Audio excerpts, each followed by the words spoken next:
Em junho de 2020, durante a pandemia, o ministro do STF, Edson Fachin, determinou a suspensão de operações policiais em comunidades do Rio de Janeiro. 5 anos depois, o julgamento da DPF 635, a chamada DPF das favelas, avançou. E Fachin, que é o relator da ação e cobrava medidas mais duras para conter a violência policial, agora diz que o Estado fluminense está no caminho do ideal constitucional. Com esse novo entendimento, o STF autorizou a Polícia Federal a atuar diretamente nas investigações no Rio, sobretudo contra facções de alcance interestadual e internacional. Além disso, um grupo de trabalho comandado pelo Conselho Nacional do Ministério Público vai ser criado para fiscalizar a violência policial. Desde 2020, quando Fachin determinou uma série de medidas, o número de mortes em todo o estado caiu. Naquele momento, as operações policiais aconteciam durante a pandemia. Foi estabelecido o uso obrigatório de câmeras corporais, a proibição de operações perto de escolas e hospitais, além de limitar o uso de helicópteros. Segundo um levantamento da Universidade Federal Fluminense, só em 2020, 288 vidas foram poupadas nas comunidades. E houve uma queda de 52% nas mortes por intervenção policial, segundo o Fórum Brasileiro da Segurança Pública. Segunda-feira, 7 de abril de 2025.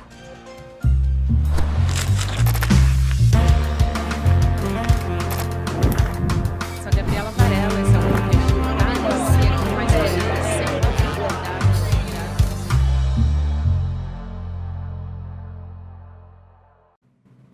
Olá, seja muito bem-vindo, seja muito bem-vinda. Eu sou a Gabriela Varela e esse é o videocast em detalhes. Aqui sempre com um convidado, uma convidada, a gente analisa uma temática, uma notícia importante do momento. Eu vou conversar com o professor e sociólogo Daniel Hirata. Professor, obrigada por aceitar nosso convite, seja muito bem-vindo. Olá, Gabriela. Eu que agradeço o convite, prazer estar aqui com você. Professor, antes de começar a nossa conversa, a gente teve esse julgamento sobre o ADPF das favelas começando em 2019, que era um contexto em que a letalidade policial estava muito grande, principalmente no Rio de Janeiro. Então, o que ficou estabelecido agora? A gente teve o resultado de homologação parcial. Então, o que isso significa? E eu pergunto de duas perspectivas, né? A perspectiva da letalidade policial, mas também para tentar retomar essas áreas que são ocupadas pelo crime organizado há bastante tempo. Então, Gabriela, realmente, quando essa ação teve início, em 2019, o que nós tínhamos era um governador, o governador Wilson Witzel, que ficou muito conhecido pelaquela frase dele de dar o tiro na cabecinha, né? Como se isso fosse eficaz para o enfrentamento das organizações criminais do Rio de Janeiro.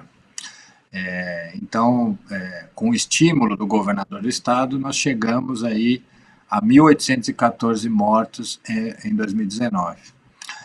Foi quando essa ação inicia-se no STF, e de lá para cá nós tivemos uma redução de 61%. O ano passado, 2024, foram 699 mortes. Então, uma redução bastante expressiva, que já vinha sendo percebida pelas medidas cautelares que foram sendo deferidas ao longo desses 5 anos, né? Proteção das unidades de saúde e educação, que caiu agora na decisão, enfim, uma série de medidas que ajudaram a reduzir a letalidade policial, e é bom dizer que os principais indicadores associados às operações policiais, que é o objeto dessa ação, não tiveram nenhum aumento, né? Os indicadores criminais, eu quero dizer. Portanto, essa relação entre respeito a garantias e direitos e enfrentamento do crime se mostrou não oposta, mas, na verdade, convergente. E eu acredito muito que forças policiais atuando dentro dos limites legais, seguindo parâmetros determinados, elas são menos suscetíveis, por exemplo, a atuar de forma corrupta e portanto, de ter relações com a criminalidade organizada. São menos afeitas à brutalidade e mais a uma atuação investigativa inteligente. Portanto, me parece que essa foi a sinalização do Supremo Tribunal Federal, foi um voto de consenso, né? Ou seja, o tribunal quis mostrar que estava unido frente a uma questão que reiteradamente foi dito pelos ministros, que era uma ação das mais importantes que já ocorreram naquele tribunal, né, no nosso Tribunal Constitucional, o STF. E aí nós temos um balanço aí, né, sobre coisas que me parece que são positivas, outras nem tanto, outras bastante ruins, mas enfim, é um conjunto de decisões, né, porque esses processos de litígio estruturais é um pouco como se fosse o judiciário atuando na implementação de medidas frente ao que se chama de um estado de coisa inconstitucional, ou seja, algum problema muito grave que precisa ser sanado. Eu acho importante, professor, quando o senhor fala a respeito, por exemplo, da atuação policial. Acho que uma das determinações do Supremo é a respeito das câmeras, da instalação de câmeras nas viaturas policiais. Essa é uma medida que a gente já teve algumas implementações, por exemplo, em fardas e que que atuaram para diminuir a letalidade policial. Só que tem algumas críticas, né, em relação a os policiais terem a autonomia de desligar e ligar quando querem, enfim. Como que deve ser a aplicação dessas câmeras? E acho que vale a pena a gente falar também do acompanhamento dessa história, porque também foi uma discussão dentro do Supremo. Não somente das câmeras, mas de todo o processo dessas medidas, né, para acompanhar se essas medidas estão sendo cumpridas de fato, e quem vai coordenar isso é o Conselho Nacional do Ministério Público. Sim, veja, essa questão das câmeras aqui no Rio de Janeiro, elas foram instaladas nas fardas por medida judicial no âmbito da DPF 635, né? Ou seja, a instalação das bodycams aqui no Rio de Janeiro, que são bodycams de gravação ininterrupta, né, diferente do caso de São Paulo, né, quando passou-se para um modelo no qual os policiais têm essa possibilidade de ligar e desligar as câmeras. Isso foi feito aqui no Rio de Janeiro, por decisão judicial, no âmbito da DPF 635, e é bom dizer que essa instalação demorou um certo tempo, né, o governo do Estado do Rio de Janeiro não cumpriu o prazo algumas vezes, mas temos que reconhecer que as câmeras foram instaladas, em sua maioria, na Polícia Militar, inclusive nos batalhões especiais, porque essa era uma grande discussão à época, né? Enfim, o BOP, o ABAC, o Batalhão de Choque, enfim, todos eles também têm as câmeras instaladas nas fardas. E uma coisa fundamental, que a Polícia Civil aqui do Rio de Janeiro, ela atua de forma ostensiva. Nós temos a Coordenadoria de Recursos Especiais, a CORE, que precisa também instalar as câmeras, porque ela atua não só como polícia judiciária, mas também como policiamento ostensivo e repressivo, né? E nesta última decisão agora, de ontem, nós tivemos a reiteração dos ministros para que a Polícia Civil, finalmente, porque a Polícia Civil do Rio de Janeiro ainda não instalou as câmeras, né? Que a Polícia Civil do Rio de Janeiro deve instalar as câmeras. Então, a Coordenadoria de Recursos Especiais, que nós sabemos, né, que tem uma letalidade por operação maior do que a do BOP, né, ela vai ser obrigada a utilizar as câmeras, e isso é muito bom para os próprios policiais, né, Gabriela?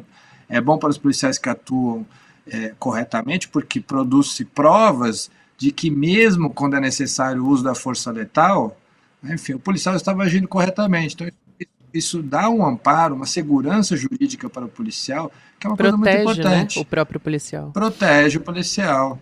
Agora, claro que não vai proteger o policial que age de forma indevida, incorreta, abusiva com relação ao uso da força, e nesse sentido quem está sendo protegido é a sociedade, né? Enfim, as pessoas que são alvos dessas ações, muitas vezes. Então, quer dizer, acho que essa medida que já vem sendo construída no âmbito da DPF 635 se aprofunda com a instalação das viaturas também. Isso era uma lei estadual já de muitos anos que não vinha sendo cumprida. Acho que agora o STF reforça essa necessidade, é importante, né? E com relação ao comitê de monitoramento, eu acho que, enfim, ela é parte decisiva disso tudo. Porque nesses litígios estruturais, como é o caso da DPF 635, há a previsão de implementação das medidas. Então, há um plano de redução da letalidade policial, um conjunto de medidas que compõem esse plano, e se nós não tivermos, né, o devido monitoramento da implementação dessas decisões, pode ser que tudo isso já nasça letra morta, né? Havia uma certa resistência à criação desse comitê, né? Mas é preciso deixar bem claro, né? Esse comitê ele não subtrai do Ministério Público as suas prerrogativas institucionais de controle externo da atividade policial. O que está sendo monitorado é uma decisão judicial.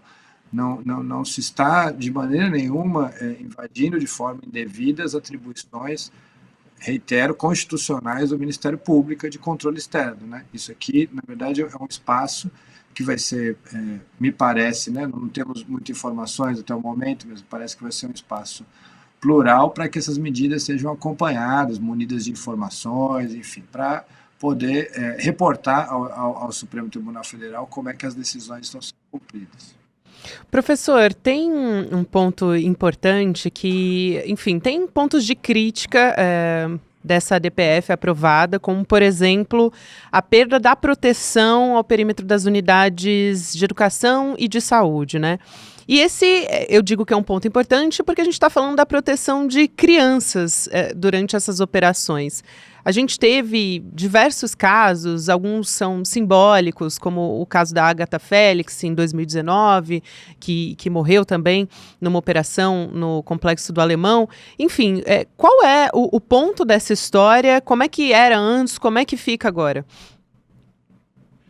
Eu acho que, assim, isso, eu confesso para você, Gabriela, que esse foi um ponto de decisão que me deixou, assim, com muita tristeza, né? Enfim, porque nós temos que proteger as crianças e adolescentes do Rio de Janeiro. Não é possível a gente seguir com as estatísticas de crianças e adolescentes mortos, vítimas em operações que são produzidas pelo próprio Estado, que deveria proteger essas crianças e esses adolescentes.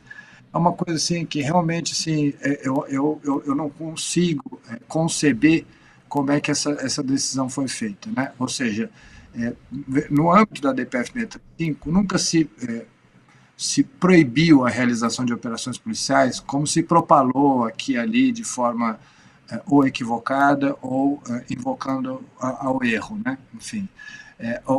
Um dos pontos importantes dessa ação era tornar as operações policiais mais seguras. Como eu disse anteriormente, isso vem acontecendo. E parte disso deriva das câmeras corporais, como nós falamos anteriormente, e parte dessa proteção dos perímetros escolares, né? Primeiro houve a proibição da utilização das escolas como base operacional e segundo a proteção do perímetro escolar. Qual que é o ponto, né? Enfim, o que argumenta-se é que as escolas estariam se tornando zonas de exclusão da presença de policiais, né? Me parece que a questão foi colocada de forma indevida, porque a decisão dizia de proteção. Então, a proteção exige que as crianças lá dentro não estejam largadas, né, enfim, na mão de traficantes, ou que não vão ter, o Estado não pode se fazer presente ali. Era imaginar como essa proteção iria ocorrer. Claro, havia uma dificuldade técnica, eu participei de algumas discussões relativas a elas, que era estabelecer o que seria esse perímetro, né, de modo a não inviabilizar a realização de operações em todas as favelas. Nós temos muitas escolas, né, o Estado está presente em muitos lugares, em muitas favelas do Rio de Janeiro, com escolas, com creches, com unidades de educação em geral. Isso é muito importante. Então, o perímetro não poderia ser muito grande para não impedir operações policiais nessas favelas como um todo. Mas isso poderia ter sido contornado tecnicamente de muitas maneiras. Vou fazer uma pausa bem rapidinha na conversa com o professor para te lembrar que a gente vai ter o nosso Investidor Mestre 2.0, que é uma nova fase do Investidor Mestre, em que o Edu vai ensinar como a gente pode aprender a investir. Essa é para você também que não entende nada sobre o assunto, para você que nunca nem abriu uma poupança. Tá tudo bem, a gente vai aprender a investir do zero, sem cair nas armadilhas dos bancos. e conquistar a sua liberdade financeira. Então, anota aí na tua agenda, no dia 15, que é uma terça-feira, às 8 horas da noite, a gente vai ter a aula para inaugurar o Investidor Mestre. Vai em detalhesicl.com.br, garante a sua vaga, é de graça, vale a pena, você vai perder 2 segundos do seu tempo para aprender a investir. Vamos lá voltar para a nossa conversa? E tem a questão das ambulâncias também durante essas operações policiais que também estão gerando muita discussão. E eu queria que o senhor ajudasse a gente a compreender e explicar, porque também é uma discussão sensível dentro da DPF. Então, esses são os 2 pontos que realmente não é possível, do meu ponto de vista, de acordo com o Supremo Tribunal Federal, né? Acho que nós avançamos em várias áreas, né?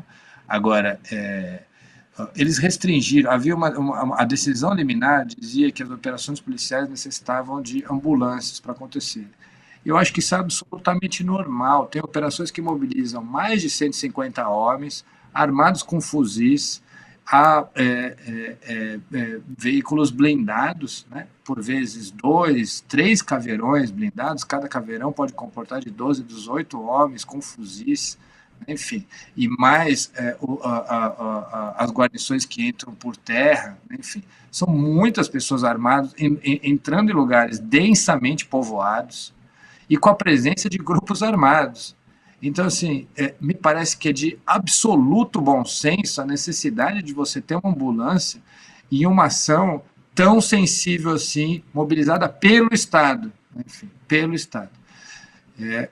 A decisão do STF limita a obrigatoriedade da presença das ambulâncias somente para as operações planejadas. As operações emergenciais não necessitariam ter ambulâncias. Veja, se consegue se mobilizar os homens para realizar uma incursão em uma favela, não é possível que a gente não consiga mobilizar também a presença de uma ambulância, né? Então, durante aquela troca de tiros tão cerrada que acontece por vezes no Rio de Janeiro, né? Só quem mora aqui sabe muito bem como é que são essas coisas. Não é possível que nós não tenhamos uma ambulância para atender de prontidão um morador que foi atingido, uma pessoa de idade que foi atingida, ou uma criança, como nós falamos. É uma questão puramente de redução de danos. Nós não estamos aqui nem no nível de discussão de mérito sobre a questão das operações em geral, as operações como instrumento preferencial da ação pública, enfim, nós estamos aqui pura e simplesmente num ponto que é relativo assim, como é que a gente reduz os danos dessas operações, porque eu não consigo aceitar a ideia, né, de que uma pessoa morta é um efeito colateral, né? Eu não consigo ver dessa maneira a morte de uma pessoa, né? Mas no mínimo, né, o que eu acho que nós temos que estar consciente de que, sendo uma atividade realizada com esse potencial de risco à vida, é necessário, obviamente, a presença de ambulâncias, né? Esse ponto de que não tem nem muito o que dizer, né, Gabriela? É muito complicado essa questão. Mudou também um outro aspecto, professor. Agora eu vou perguntar sobre a comunicação prévia, mas também quero te deixar à vontade para elencar pontos que o senhor ache, tanto esses 2 que a gente discutiu, que são de alguma forma um retrocesso, mas também medidas que podem contribuir do ponto de vista dos direitos humanos e também do combate ao crime. Mas um que levantou muita discussão foi a comunicação prévia, né? Porque antes era preciso avisar a Secretaria de Saúde, Secretaria de Educação, levando em consideração, por exemplo, o caso de uma escola.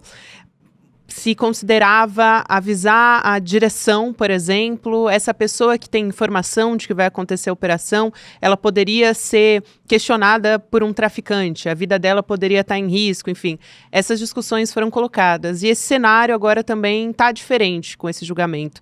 Então, eu te pergunto exatamente sobre a comunicação e também queria te ouvir sobre os pontos que você considera mais importantes, mais relevantes.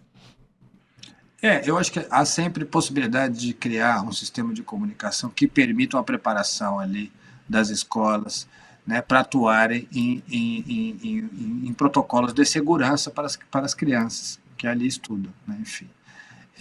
Eu não sei o quanto, né, essa ideia de que os diretores ou as diretoras, né, enfim, estariam com a vida em risco, quantas diretoras e diretores foram perguntados sobre esse ponto.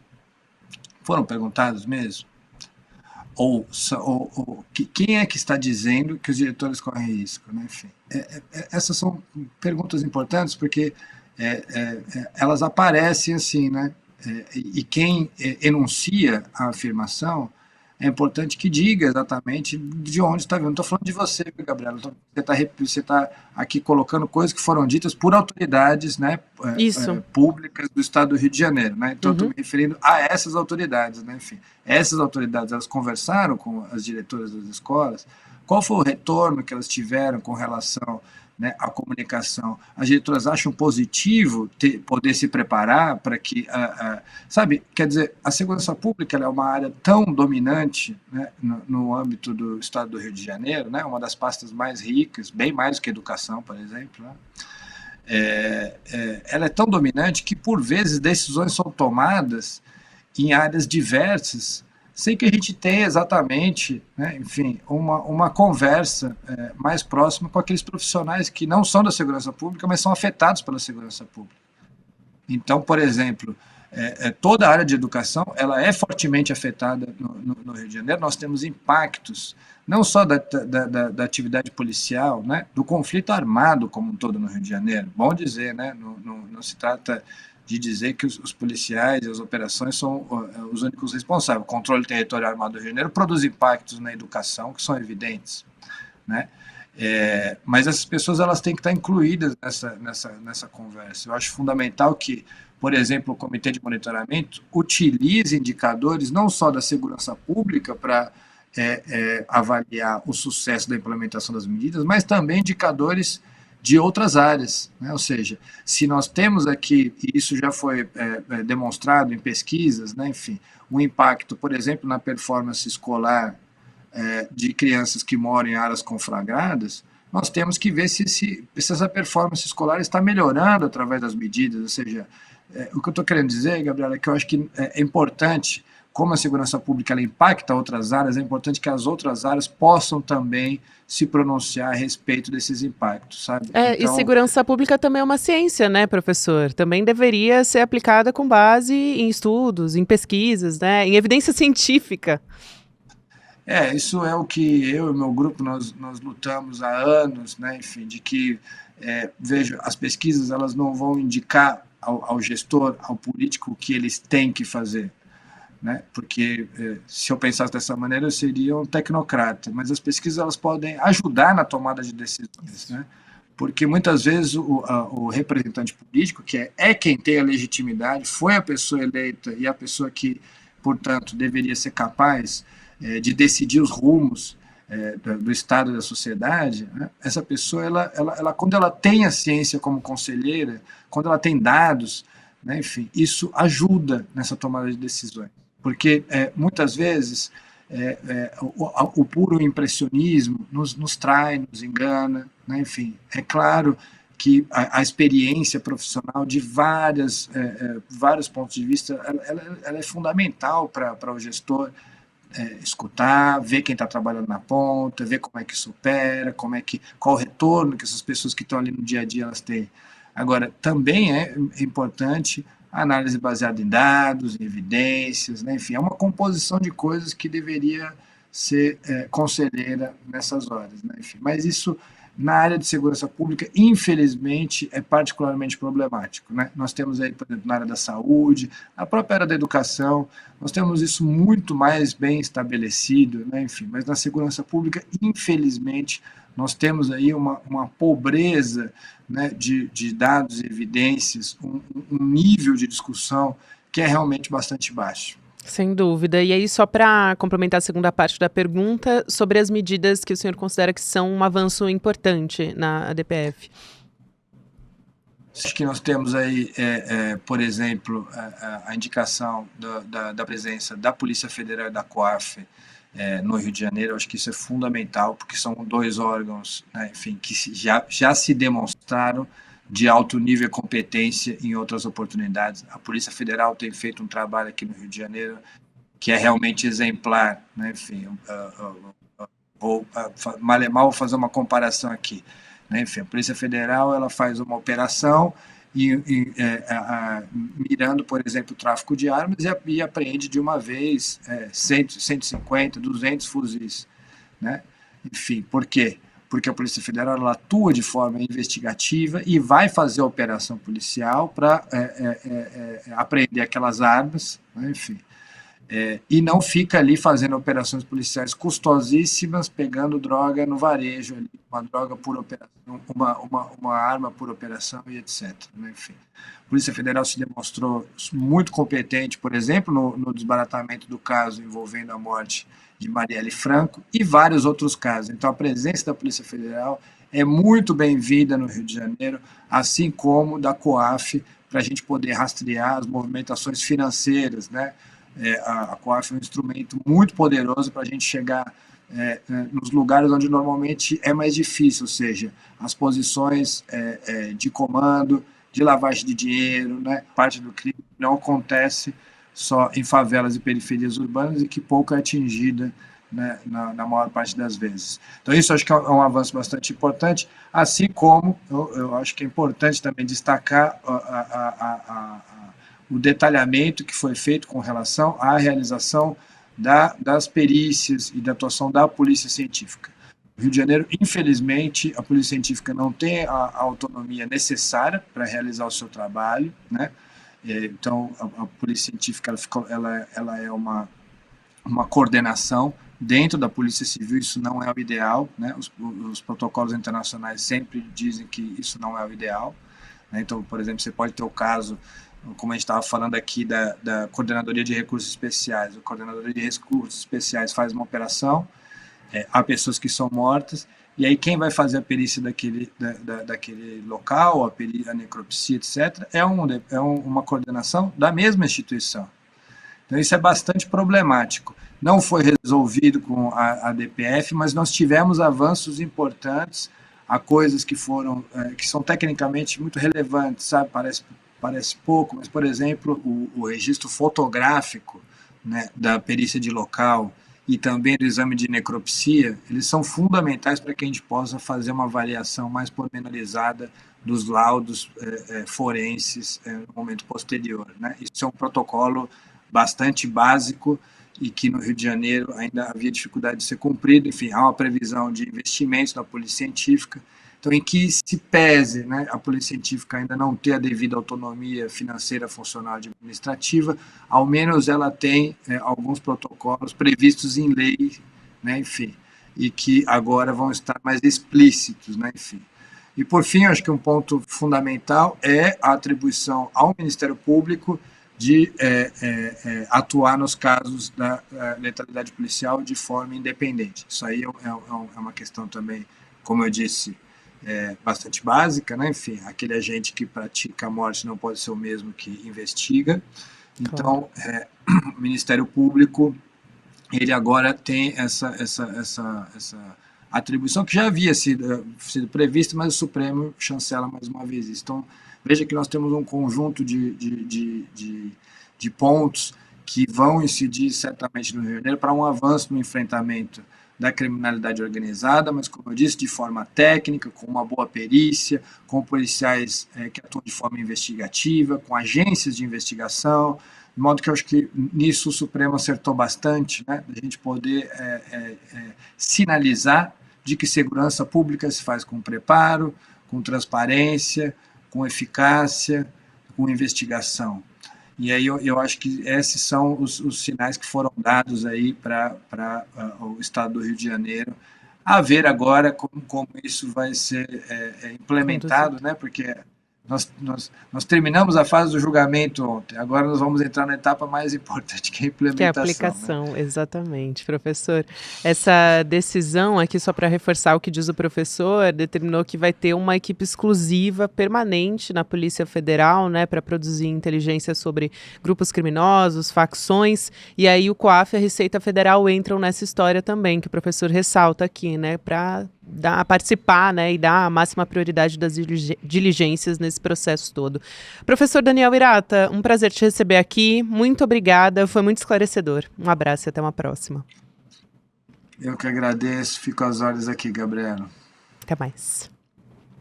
Obrigada também você que me acompanhou até aqui. Agora tem Mercado Investimentos, na sequência o Rolê ICL.